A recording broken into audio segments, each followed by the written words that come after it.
Hello class, and welcome back for lesson 2.6, which is about graphing in the four quadrants. The goal of today's lesson is to be able to graph and name points on the coordinate plane, as well as graph algebraic relations. First thing we're going to do is a review of what the coordinate plane is. I know you've covered this before, but it is a good start and refresher for this lesson. So first off, our x-axis is our horizontal axis. This is the one that goes across the coordinate plane. Our y-axis is our vertical axis. This is the one that goes up and down on the coordinate plane. The origin, or the start of the graph, is right here in the center. When we write that out as an ordered pair, we call it 0, 0. Remember, as we write ordered pairs, our first point is our x-coordinate, so the point telling us whether it goes to the left or the right, and the y-coordinate is our second coordinate, telling us whether it goes up or down. The new piece that we are talking about in today's lesson is the quadrants. These are the four sections that the coordinate plane is split into. These four different parts. When we write out the quadrants, we always want to make sure we write them with Roman numerals. That's just how we do it to have proper mathematical notation. So this first quadrant right here, we call quadrant 1.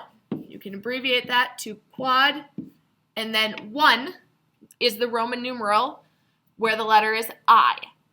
These are the points that have positive x values and positive y values.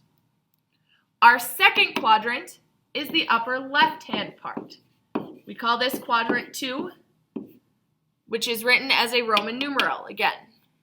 This here is our negative x coordinates with a positive y coordinates to the left and going up.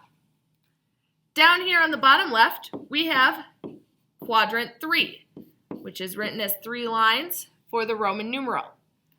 This is our negative x values getting paired with our negative y values.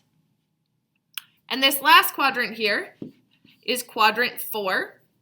This Roman numeral is a bit unique. It's the letter I and then the letter V. So it's IV.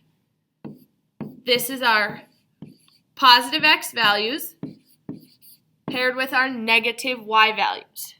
So those are the four different sections, or the four quadrants, on a coordinate plane. One of your tasks that you need to be able to do is name ordered pairs that are already graphed. So this first one, we're looking at point A. To get to point A, we have to go 4 to the right, which is 4, and then we have to go 7 up. So our point is at 4, 7. To get to point B, we are going to the left 7 spaces. To the left means it's negative.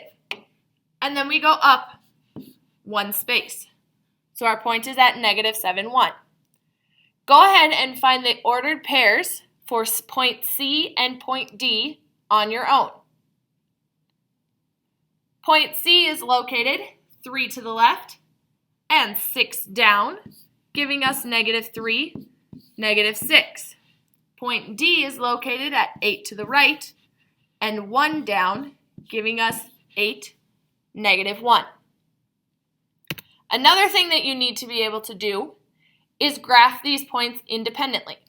So this first one that says 1, 7 means you move 1 to the right and 7 spaces up. What you need to be able to do is also name the quadrant that this falls in. So this quadrant right here, the positive, positive, was quadrant 1. If we graph 8, negative 2, we go 8 to the right and down 2. That's going to fall in quadrant 4. Go ahead and try these two on your own, graphing and then listing the quadrant. Graphing this one, I'm going to go negative 3, which is to the left, and then up 4, which puts my point right there, and that falls into quadrant 2. The next one, -5, -9, is -5 to the left, and then 9 down. This one falls in quadrant 3. Now, I didn't have you do the last one on your own because I want to talk about this one specifically. 0 tells me to go none to the left and none to the right.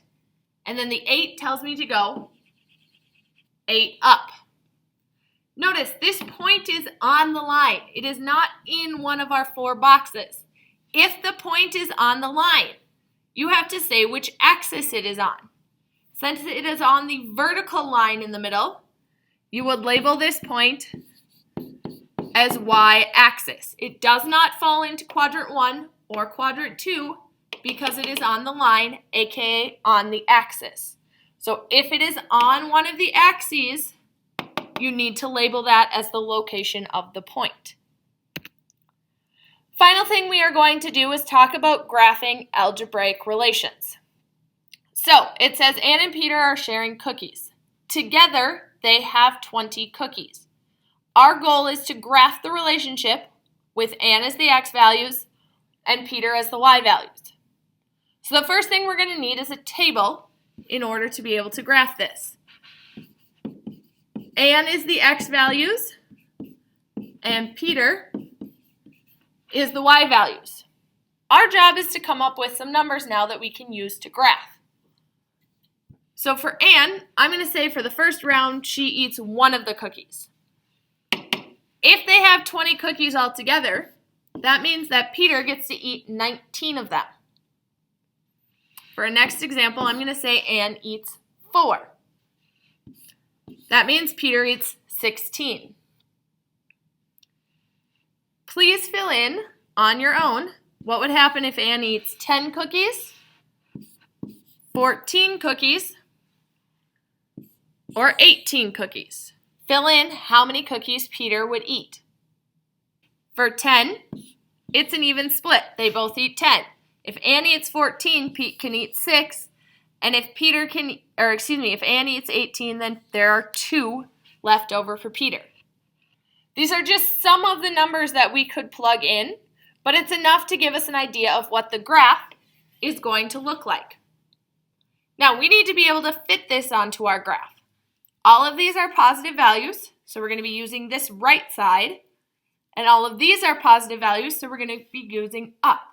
So really, we're only looking at quadrant 1 because all of our ordered pairs are going to be positive, positive. Now, we need to make sure they're going to fit. There's currently only 10 points on this graph, but we need to get all the way up to 18. So in order to fix that problem, I'm going to relabel and count by 2s.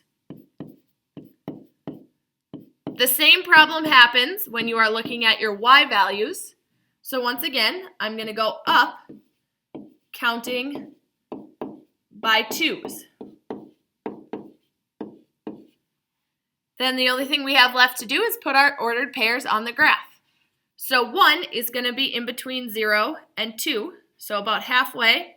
And then we're going to go up to 19, which is about halfway in the middle there. For the next one, we can go 4, 16, that's going to be right on a point. 10, 10, also right on a point. 14, 6, right on a point. And 18, 2. So you can see the general trend, and you can see how you would be able to fill in the rest of the missing values. If you have questions about this or anything else from the lesson, please feel free to reach out. I hope you have a great day.